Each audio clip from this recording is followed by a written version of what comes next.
জীবনটা তোমার, তাই নিজেকে ভালো রাখার দায়িত্বটাও তোমার। সময় পেলে যে তোমাকে ফোন করবে সেটা কখনো ভালোবাসা নয়, বরং ব্যস্ততার মাঝেও সময় বের করে যে ফোন করবে সেটাই ভালোবাসা। জীবনে দুই ধরনের মানুষের থেকে দূরে থাকা উচিত, অহংকারী মানুষ আর ব্যস্ত মানুষ। জীবনে চলার পথে যেদিন বাধা আসেনি তোমার, মনে রাখবে সেদিনটা তুমি ভুল পথে চলেছ।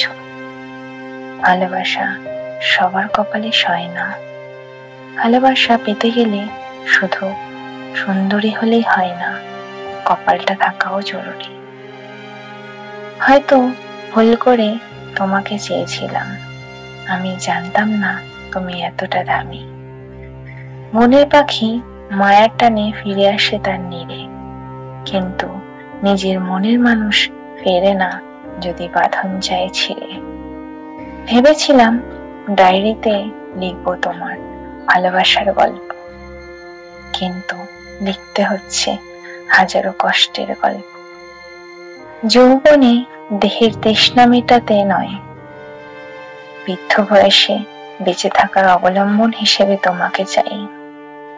সম্পর্ক যত এগোতে থাকে ততই ফুরিয়ে যায় কথা, এক সময়ে এসে থেকে যায় শুধুই নীরবতা। ধন্যবাদ বন্ধুরা, ভিডিওটি ভালো লাগলে বন্ধুদেরকে শেয়ার করবেন।